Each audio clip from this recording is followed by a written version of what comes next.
सोलापूर महानगरपालिकेने लिंगायत समाजाला दिलेलं आश्वासन, एक ठराव, एक संस्था आणि मग सुरू झाली वाट पाहण्याची मालिका. शांती चौकातील 2 एकर जागा लिंगायत स्मशानभूमीसाठी देण्याचा निर्णय झाला. संस्था निश्चित झाली, पण प्रत्यक्ष ताबाच झाला नाही. आता जवळपास 7 महिन्यांनंतर पालिका आयुक्तांनी तो ठराव रद्द करण्याचा प्रस्ताव ठेवत फेर प्रक्रियेचा मार्ग खुला केला आहे. लिंगायत समाज बांधवांच्या अंत्यसंस्काराच्या हक्काच्या जागेसाठी पालिकेत नक्की काय घडलं? सोलापूर शहराची हद्द वाढली, पण हद्दवाढ भागातील लिंगायत समाज बांधवांसाठी अंत्यसंस्काराची जागा मात्र अजूनही दूरच राहिली. तुळजापूर वेश्येजवळील रूपा भवानी येथील स्मशानभूमी, ती जागा अपुरी आणि नव्याने समाविष्ट भागातील नागरिकांसाठी अंतर परवडणारं नाही. या मागणीला सकारात्मक प्रतिसाद देत पालिकेने अक्कलकोट रोड शांती चौक येथील TP1 फायनल प्लॉट नंबर 12, रविवार पेठ जुना सर्वे नंबर 9701 येथील 33 एकर 10 गुंठे जागेतून सुमारे 2 एकर जागा लिंगायत स्मशानभूमीसाठी राखण्याचा धोरणात्मक निर्णय घेतला.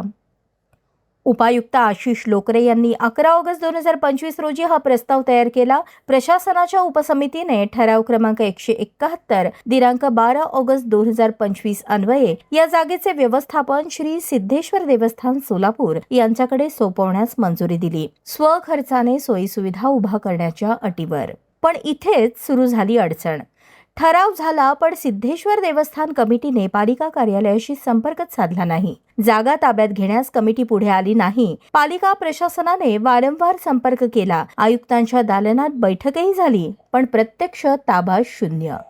यानंतर आमदार विजयकुमार देशमुख यांनी पालिका आयुक्तांशी चर्चा करत बृहन्मठ होडगी ट्रस्ट यांना ही जागा द्यावी अशी शिफारस केली.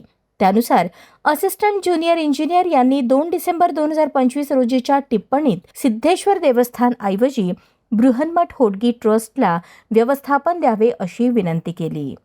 दरम्यान स्वीकृत नगरसेवक अक्षय अंजिखाने यांनी सिद्धेश्वर देवस्थान कमिटीशीच करार व्हावा यासाठी पुन्हा बैठक बोलवल्याची सूचना आयुक्तांना केली.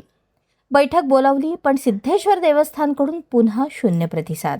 अखेर दिनांक 12 मार्च 2026 रोजी पालिका आयुक्तांनी उपसमितीसमोर प्रारूप मसुदा सादर केला. त्यात स्पष्ट उल्लेख केला आहे की ठराव क्रमांक 171 रद्द करावा, लिंगायत समाजाच्या दफनभूमीसाठी 2 एकर जागा राखीव ठेवावी आणि दिनांक 6 नोव्हेंबर 2023च्या अधिसूचनेतील परिच्छेद 4.3 नुसार इच्छुक संस्थांकडून अर्ज मागवण्याची नव्याने प्रक्रिया राबवावी. थोडक्यात 7 महिन्यांचा प्रवास, एक ठराव, एका संस्थेची अनास्था आणि आता पुन्हा नव्याने सुरुवात.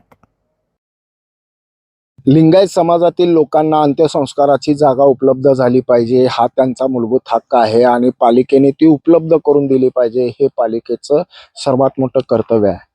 आणि हे करत असताना पालिकेने 7 महिन्यापूर्वी एका संस्थेला लिंगायत स्मशानभूमीसाठीची ही जागा उपलब्ध करून दिली होती, पण संबंधित संस्थेकडूनचा कोणताच प्रतिसाद न आल्यामुळे तो प्रश्न प्रलंबित राहिला. 20 मार्चच्या सभेमध्ये ह्याच प्रश्नावर पुन्हा चर्चा झाली आणि त्यामध्ये भाजपाच्या नगरसेवकांमध्ये मोठा गदारोळ पाहायला मिळाला आणि ह्याच गदारोळामध्ये एक सत्ताधारी भाजपाचा गट, नगरसेवकाचा गट सभागृह त्याग केला.